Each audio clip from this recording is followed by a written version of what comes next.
Hey guys, Music Man here, back with another Identity 5 video. And in this video I'm going to be showing you a couple of Bloody Queen matches that I have where I made some smart moves and it ended up actually saving the game. So I'll show you some of those right now. Alright, so the first match I'm going to show you all is on Lakeside. We see we got spawn group, I believe that's spawn group 7.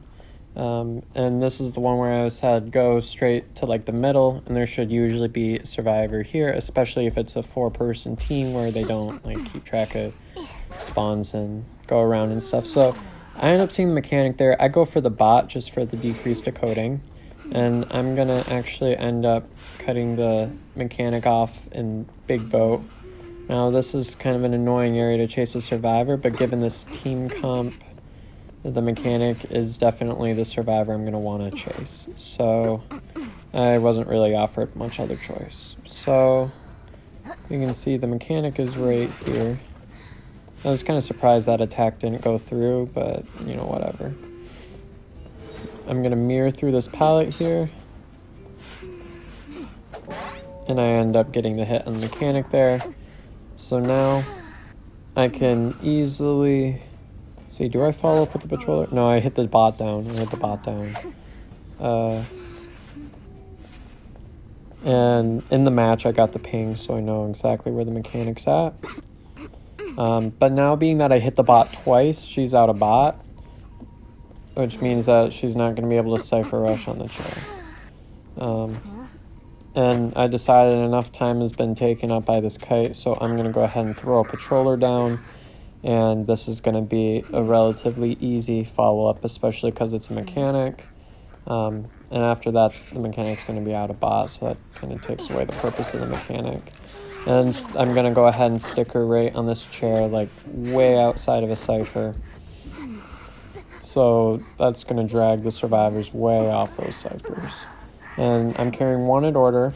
So I'm carrying a relatively new build that I started using. I accidentally placed that mirror a bit too far. I thought that Merc was still going to get the code for a little bit, but either way, I missed a chance for a double hit here. I should have taken advantage of that, but I end up chasing the mechanic again. I got to keep this chair progress going or else I'm set to lose at this point, because I did get kited a little bit in the beginning. I did get a nice hit through that window though, so I know that I'm going to be getting my second sharing in for the mechanic still soon. And the thing about Gravekeeper's a free rescue. Mercenary is a relatively free rescue. And that mercenary ends up using an elbow pad up, and I'm trying to get the double hit, and I do end up getting the double hit on this mercenary. So he's coming up to the chair.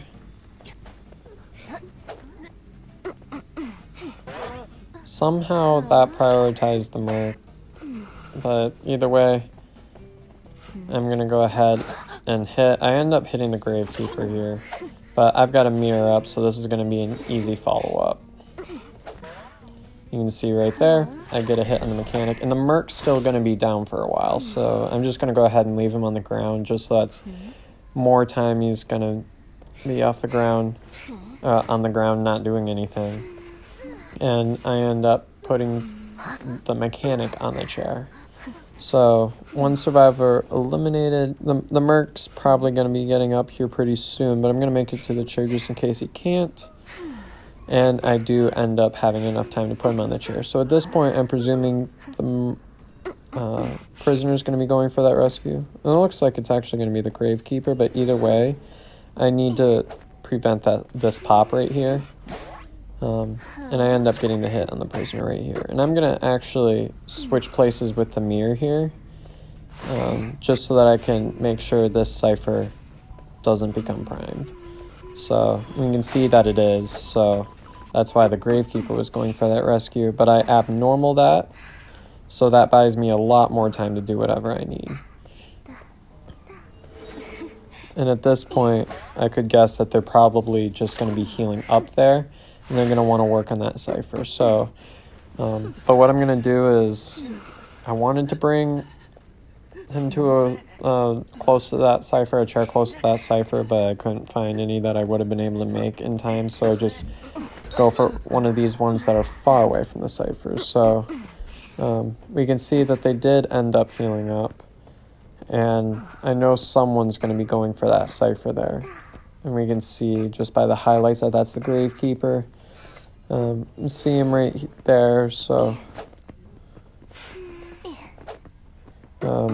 I get blocked by a lot of the environment, so but either way, I'm gonna go ahead and chase the Gravekeeper for a little bit. And the reason why I want to do that is just so that he's not going to be able to pop that cipher there. And you can see I do a nice swing around that wall there. And now the Gravekeeper is on the chair. That's going to force someone to go for a rescue, probably the Merc. But I'm still aware of this cipher right here.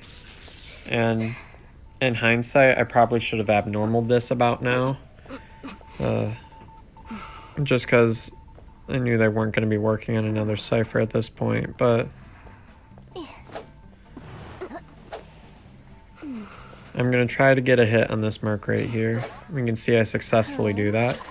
And I'm going to go ahead and mirror back to the chair. And I don't know if the Merc has elbow pads, so I'm just going to swing, sort of block his way. And we can see that I do get that double hit. So the Merc is undoubtedly going to go down here. And we can see the Merc's just kind of hanging out there. So I'm going to wait for this cooldown here. And I'm going to wait for the Merc to run out as well.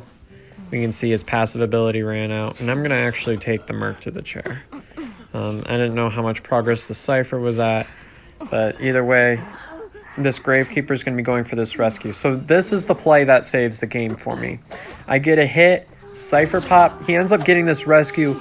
Boom, double mirror. Look at that, look at that. And you can see my mirror image hit the Gravekeeper while my main body hit the Merc.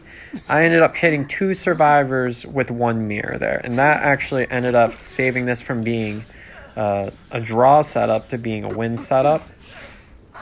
And now at this point, Merc's eliminated and that leaves the prisoner all alone. You can see that double mirror. That ended up saving the entire game for me.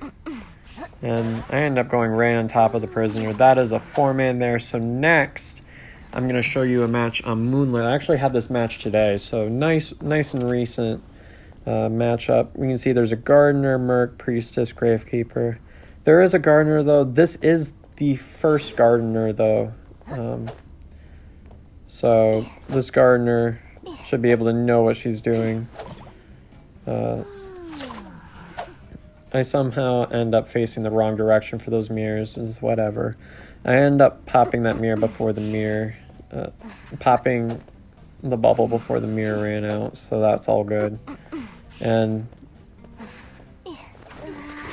in my opinion, that should have been a landed attack, but that's fine. I'm gonna end up mirroring it. It's really tough to mirror people from inside like buildings and areas like that, but I've just sort of gotten used to it after a while. I do a mirror rotate here because the bubble gave me enough presence to do that, and I end up switching onto the 2-story here. Now I expected the Gardener to loop right back inside 2-story, but we can see that's not what happens, and I'm just going to wait out my mirror cooldown.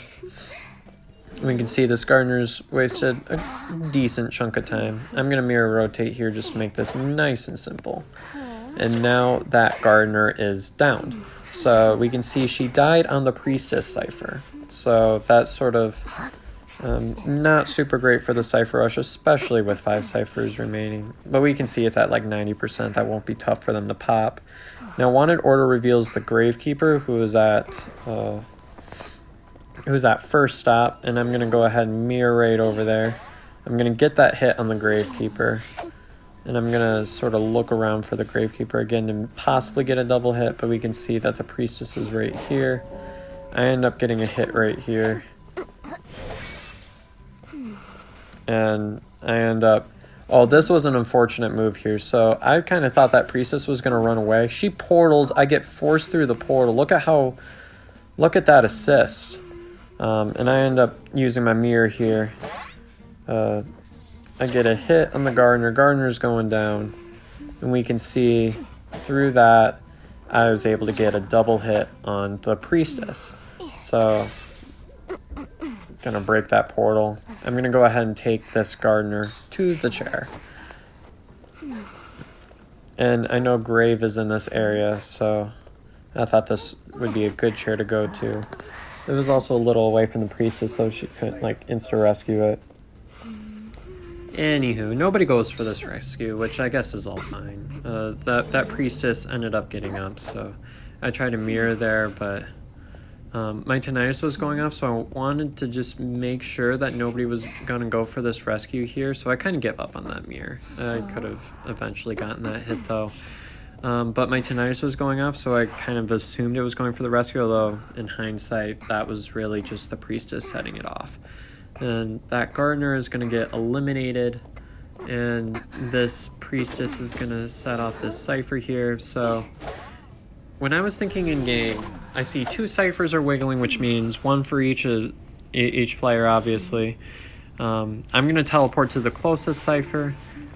Grave digs without hesitation. I mean, as he should, because he was injured. But I end up leaving the Gravekeeper because he used his shovel. And I see that the mercenary is right there. So I'm going to go ahead and mirror onto the mercenary. And I do end up getting a nice mirror hit on the merc there.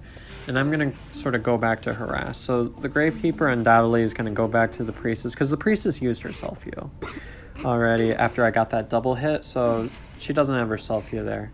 I'm going to make my way back to to this area where that chair was, and we can see that they were healing the Gravekeeper. In my opinion, the priestess should have been the one to be healed, especially because the Gravekeeper has a shovel. But either way, priestess goes down, and I decide that I don't want to slug her for forever, especially because she's got the healing buff. Now, if it was a merc, I would probably just leave him on the ground. As you can see, I eventually do, but merc's gonna pop that cipher there, but the Gravekeeper is gonna be in this general vicinity.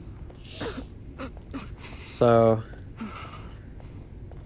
we can see he uses the shovel there. I end up hitting him out of the shovel, and I was planning on following up with a mirror, but I see the final cipher's wiggling, so I'm like, ooh, I better interrupt that. And it can be tough to, you can see, it can really be really tough to know exactly where the other survivor is at, especially Merc that's elbow padding around in such an open area, because the highlight only happens when the survivor is being blocked by other objects. But being that this map is so open, a lot of times those highlights aren't exactly clear. I look for where these survivors are healing. I thought they were going to be going to this corner to heal, but later on we can see that they were actually healing on top of 2-story. So what I'm going to do is I hear the audio effects of like that. I don't even know what to call it, but there's a specific sound and audio effect when a survivor is being healed, and I could hear that from the bottom. And I see the Gravekeeper there. I break this portal there, and I'm going to go ahead and get a hit on the Gravekeeper in a second.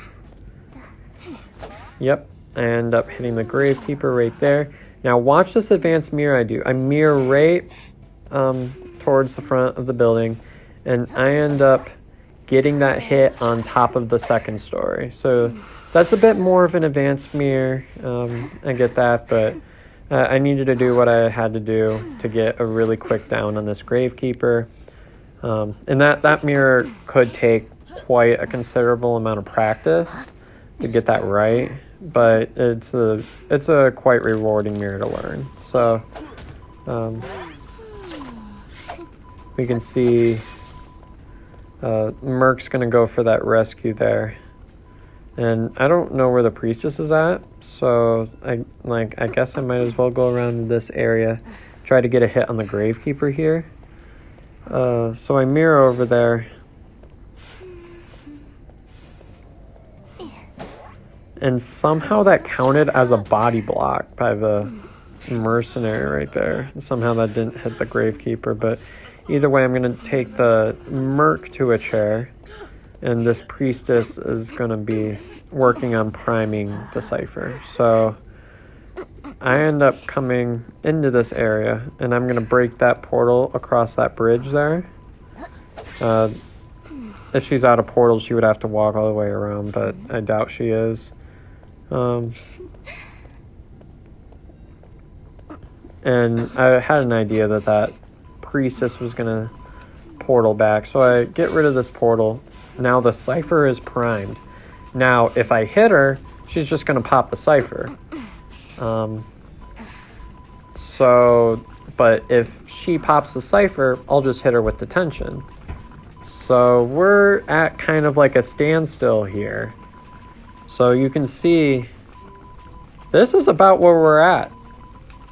This is going to count for containment time for the survivor, but I know if I hit her, it's automatically a draw. But if she pops it, she knows she's risking a loss. So neither of us want to do anything, because that Cypher, you can see it's primed. And I end up getting notifications that the survivors actually end up getting crows towards first stop gate. And we can see that the Gravekeeper decides to join the party here.